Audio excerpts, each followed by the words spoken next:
Saúdo a todos com a paz do Senhor mais uma vez.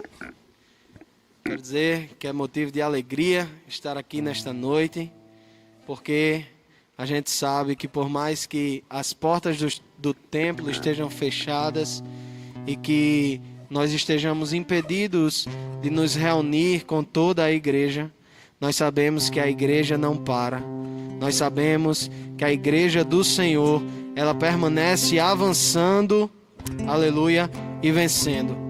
É promessa de Cristo que Ele nos deu, de que as portas do inferno não prevaleceriam contra a igreja do Senhor. Amém, meus irmãos? Gostaria que todos vocês abrissem as suas Bíblias no livro de Lucas, no capítulo 17, e o versículo do 11 ao 19.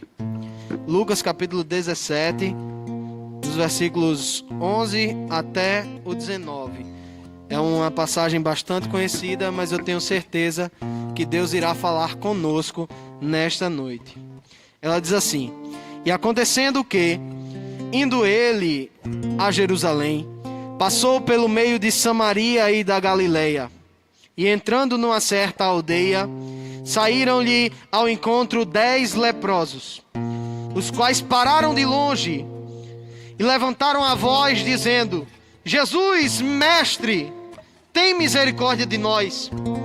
E ele, vendo-os, disse-lhes: Ide e mostrai-vos aos sacerdotes. E aconteceu que, indo eles, ficaram limpos. E um deles, vendo que estava são, voltou glorificando a Deus em alta voz. E caiu aos seus pés e com o rosto em terra, dando-lhe graças. E este era samaritano. E respondendo Jesus disse: Não foram 10 os limpos? E onde estão os 9? Não houve quem voltasse para dar glória a Deus, senão esse estrangeiro. E disse-lhe: Levanta-te e vai, a tua fé te salvou. Meus queridos irmãos, nós encontramos algumas informações um tanto quanto curiosas para nós nessa passagem. Quando nós olhamos para ela, é o relato onde nós vemos que Jesus cura mais pessoas ao mesmo tempo. Ele curando esses 10 leprosos. E eu acho interessante quando Lucas começa a narrar essa história, é que ele vai dizer que Jesus estava a caminho de Jerusalém. Nós sabemos que Jesus, ele passava por aldeias, vilarejos, cidades, pregando o evangelho do reino, pregando o evangelho do reino, as boas novas do reino de Deus. Mas nós sabíamos que Cristo, ele veio para aqui, para essa terra, com uma missão. E Jesus estava a caminho de Jerusalém, e ele sabia, como ele já havia advertido os seus discípulos por várias vezes, que esse caminho era um caminho só de ida. Porque lá em Jerusalém, ele sabia que ele seria crucificado, ele sabia que ele seria chicoteado, que iriam zombar dele, e que ali ele encontraria a sua morte na cruz do Calvário. Jesus sabia de tudo isso. Mas o que eu acho mais interessante é que o relato não diz que por Jesus saber, ele voltou atrás. Ele sabia que estava caminhando para a sua morte, que estava caminhando para o seu martírio, mas mesmo assim, ele continua indo a caminho de Jerusalém para se encontrar com a morte, para nos garantir a salvação. Parece-me que eu vejo Isaías profetizando no capítulo 53, dizendo que ele viu o trabalho das suas mãos e ficou satisfeito. E é por isso que Jesus, por mais que soubesse que iria encontrar a sua morte, ele continua a caminho de Jerusalém. Ele continua caminhando para a cruz. Ele continua abraçando esse sofrimento. Porque ele olhou para mim e para você nesta noite. Porque ele olhou para o seu sofrimento. Você que está no seu quarto, que está triste e desiludido com a sua vida, pensando que não tem mais esperança e mais solução, eu vim te dizer nesta noite que Jesus, Ele não virou as costas para você. Ele viu aquela cruz e Ele abraçou aquela cruz e morreu, derramou sua última gota de sangue por mim e por você, para salvar a tua vida, para te dar esperança. Ele vai a caminho de Jerusalém. Ele vai andando, caminhando. E Lucas vai nos dizer que ele toma um caminho alternativo. A Bíblia vai dizer que ele passou pelo meio da Samaria e da Galileia. Nos dá a ideia de que Jesus anda pela fronteira dessas duas cidades. Porque, como nós sabemos, e a Bíblia nos revela, os samaritanos e os judeus, eles não tinham um bom relacionamento. Nós vemos mais claramente isso lá em João no capítulo 4, na história da mulher samaritana. E Jesus, junto com seus discípulos, para não causar escândalo no meio de Samaria, ele decide ir pela fronteira da Samaria e da Galileia. E a Bíblia vai nos dizer que chegando ele em uma certa aldeia, nós não sabemos qual seja, mas chegando ele a uma certa aldeia, saíram ao seu encontro 10 leprosos. 10 leprosos, os quais pararam de longe e começaram a clamar a Jesus, dizendo: Jesus, mestre, tem misericórdia de nós. A gente sabe, quando a gente estuda a palavra de Deus, que a lepra era uma das doenças mais terríveis daquela época, a qual não tinha tratamento, a qual era contagiosa, e a qual, além de deixar as pessoas que tinham essa doença fragilizados no seu corpo, na sua saúde, eles traziam uma carga social muito grande. Porque quem fosse leproso, ele não poderia estar em contato com ninguém. Imagine que você está aí em contato com a sua família, você está são, e de repente surge uma doença ao qual você tem que ficar isolado de todos, o qual tudo que você toca fica contaminado. Parece que não é muito diferente daquilo que nós estamos vivendo hoje.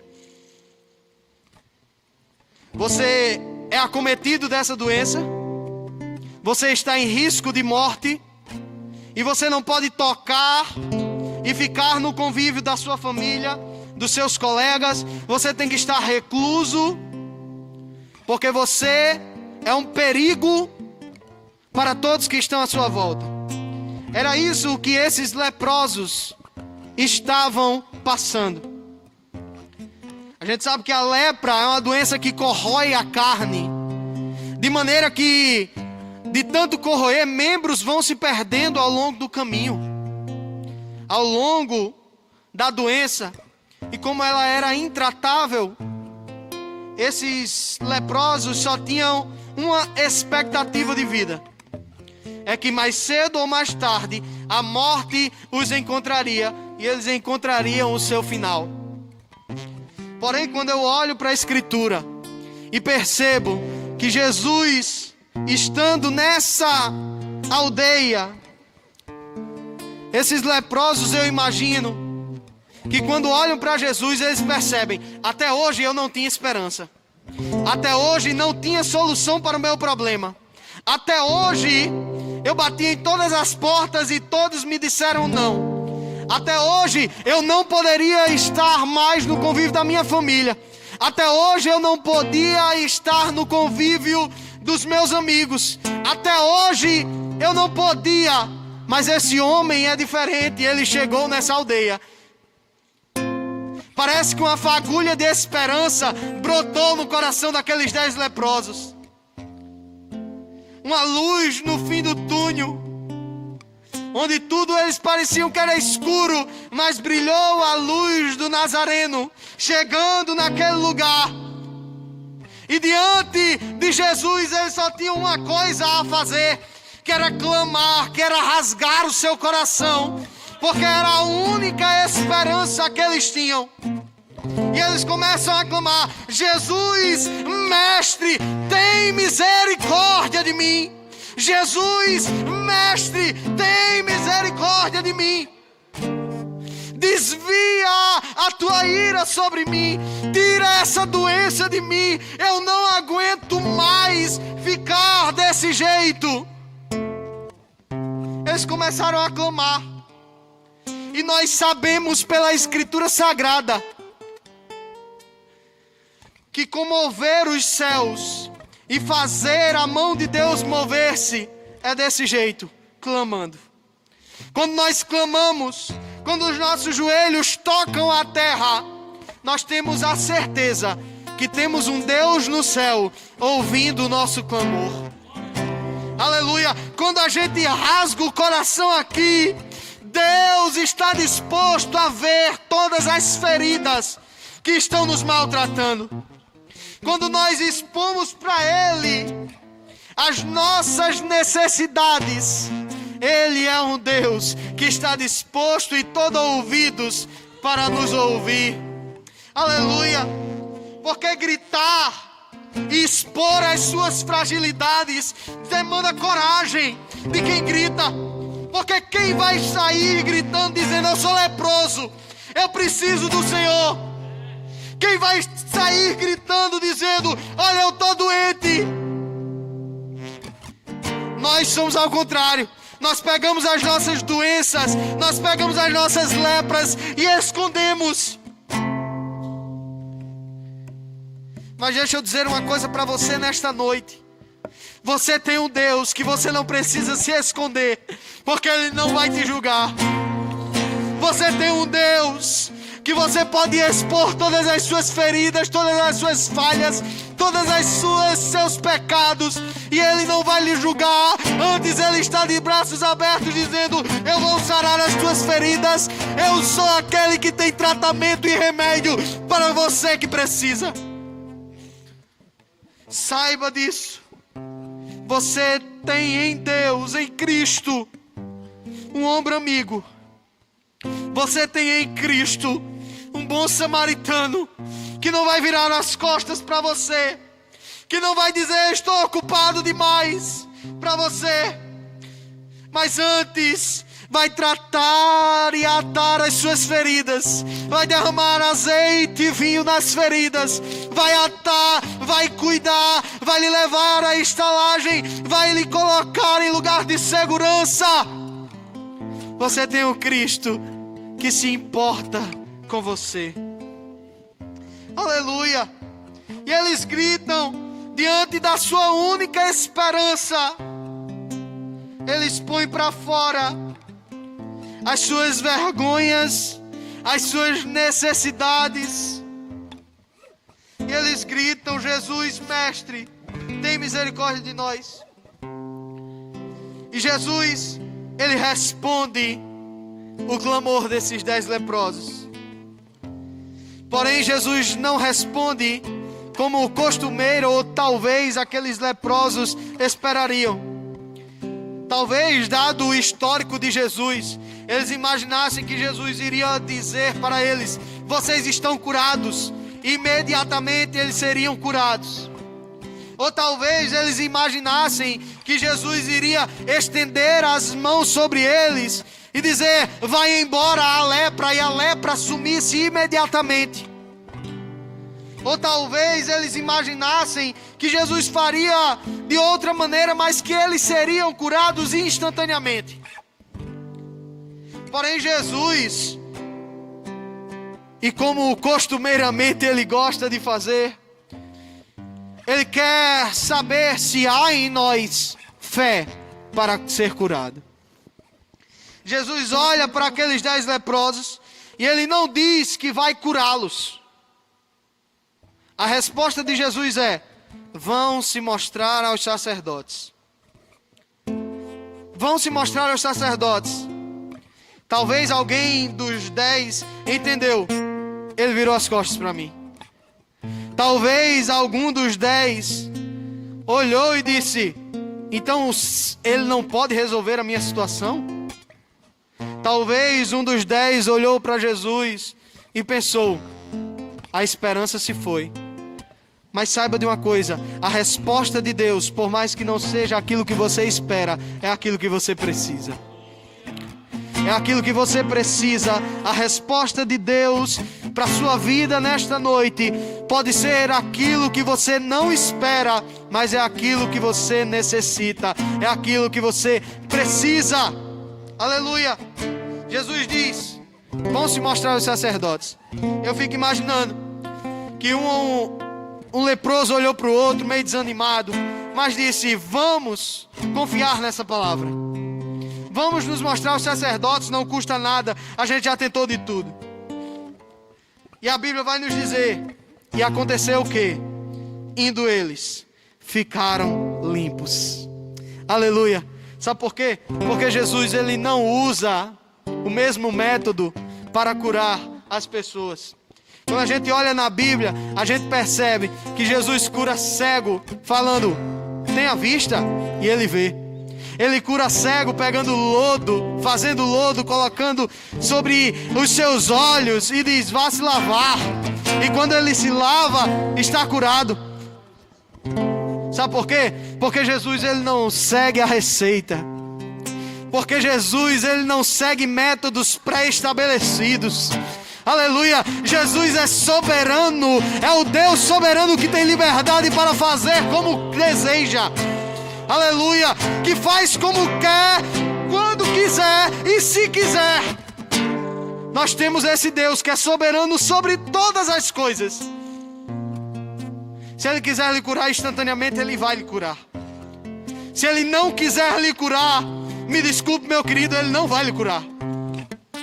Mas se ele quiser utilizar um método diferente, no meio do processo, ele vai lhe curar. Aleluia. Glória ao nome de Jesus. A Bíblia vai dizer que indo eles ficaram sãos. Eu não sei como era o estado da lepra daqueles 10. Eu não sei. Talvez alguns deles tivessem perdido membros, mas a sua carne estava corroída. Eu não sei, eu só sei que dando o passo de fé, as coisas foram começando a mudar. Eu só sei que dando esse passo de fé e confiando na palavra de Cristo, as coisas começaram a mudar. A pele começou a ser restituída. Os membros começaram a brotar de novo. Aleluia. A lepra foi indo embora. Aleluia. Saiba de uma coisa: a nossa caminhada cristã não é diferente disso aqui. Sabe por quê? Porque muita gente vem para a igreja e larga os vícios automaticamente. Mas muita gente chega na igreja e é no processo, é indo que aquele pecado que você falhava diariamente vai diminuindo, vai diminuindo, vai diminuindo até cessar. Porque Deus vai curando as nossas doenças na caminhada. É a gente caminhando com Ele, ouvindo a sua voz, confiando na sua palavra, e a lepra indo embora, e o pecado indo embora, e a gente sendo tratado. Aleluia. Você que era beberrão, agora você está tomando santa ceia. Aleluia. Você que precisava do pó, das drogas para ficar feliz, agora você é batizado com o Espírito Santo. E você só precisa vir para a igreja, dobrar o seu joelho na sua casa, e a presença maravilhosa de Cristo Jesus invade o seu quarto. O Espírito Santo lhe traz a alegria que você nunca encontrou em lugar nenhum. Aleluia. É na caminhada que você vai entendendo. Aleluia. É na caminhada que você vai entendendo que não há braços melhores do que se está nos braços de Jesus. Aleluia. Glória a Deus. Indo eles, ficaram sãos. E eu acho interessante, porque a Bíblia vai nos dizer que um deles, voltando, vendo que estava curado, voltou até Jesus E ele mudou o grito. Se primeiramente ele estava dizendo: Jesus, mestre, tem misericórdia de mim, ele volta agora glorificando a Deus em voz alta. Eu não sei se você percebe, mas eu vejo uma diferença muito grande nesses dois gritos. No primeiro grito, ele diz: Jesus, mestre, tem misericórdia de nós. No segundo grito, ele reconhece uma coisa que ele não reconheceu no primeiro momento. Ele reconhece em Jesus a sua divindade. Aleluia. Porque chamar Jesus de mestre, muitos chamavam na época dele. E até hoje querem taxar Jesus de só um mestre. Só mais um mestre moral. Ele é só mais um que andou na terra, que ensinou coisas boas. Ele foi mais um que fez alguns milagres, mas Deus ele não é. Muitas e muitas pessoas ainda tentam, até hoje, negar a divindade de Cristo, dizendo que Jesus é igual a Maomé, que Jesus é igual a Confúcio, que Jesus é igual a Buda. Porém, Jesus nunca deu essa opção para ninguém. Sabe por quê? Porque Jesus ousa falar aquilo que nenhum mestre moral nessa terra ousou. Jesus, diante de uma multidão judaica, ele olha para aquele povo e, questionado, ele diz: antes de Abraão, o vosso pai, eu sou. Ele está utilizando as mesmas palavras que Deus utilizou-se para revelar-se a Moisés. Ele está dizendo: antes de Abraão existir e ser chamado, eu sou. Eu sou o que sou. Eu sou aquele que me revelou no meio da sarça. É isso que Jesus está dizendo. Jesus, no meio da cultura judaica, ele ousa dizer o que nenhum outro disse. Ele diz: eu sou o Filho de Deus. Ele ousa dizer, irmão Jorge, algo que nenhum outro disse. Ele disse: quem me vê, vê ao Pai. Ele ousa dizer: eu sou Deus. Jesus não é só um mestre moral. Jesus não deu essa opção. Ou nós cremos naquilo que ele disse ou não. Ou nós abraçamos ou não. E diante disso eu quero trazer para nós aqui nesta noite. Vamos julgar essa afirmativa de Jesus. C.S. Lewis, ele dá 3 soluções diante dessa afirmativa de Jesus. Ele vai dizer: ou Jesus era um mentiroso, ou Jesus era um lunático, ou Jesus era o Senhor. Não há outras opções. Então vamos julgar essa afirmativa. Primeiramente, vamos dizer: Jesus é um mentiroso. Ele diz ser Deus, sabendo não ser, e enganou todo mundo. Mas daí, até onde vai uma mentira? Eu tenho certeza que você, se você começar a mentir e dizer uma coisa dessa, e pessoas quiserem lhe matar por causa dessa mentira, eu tenho certeza que você diria: não, não sou Deus não, estava só brincando. Mas Jesus não. Jesus, diante das afirmativas que ele disse, seríssimas, ele angariou para si perseguidores que quiseram prendê-lo e o prenderam, que quiseram matá-lo e o mataram.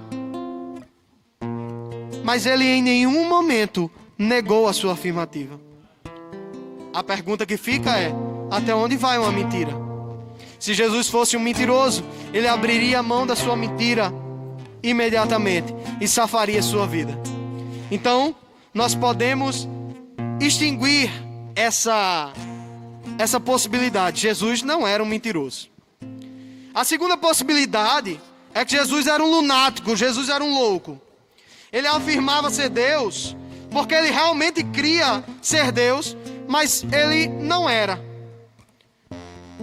Porém, quando nós olhamos para o relato das Escrituras e as palavras e a serenidade de Cristo, nós podemos perceber que nunca houve um homem tão são aqui nesta terra.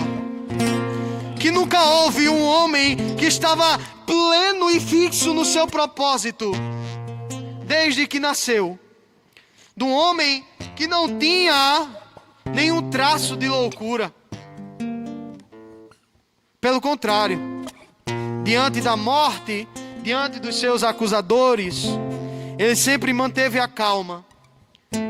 E diante da possibilidade de fugir, quando Pedro saca a sua espada e corta a orelha do soldado romano, ele com muita calma diz: Pedro, guarde a espada, apanha a orelha, coloca de volta.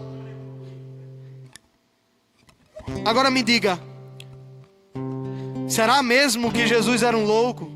O Jesus que pregou o Sermão do Monte, que é considerado por muitos o maior grau de valor e padrão de estima de uma sociedade humana, dizendo que se todos seguissem esses mandamentos, a nossa sociedade seria muito melhor.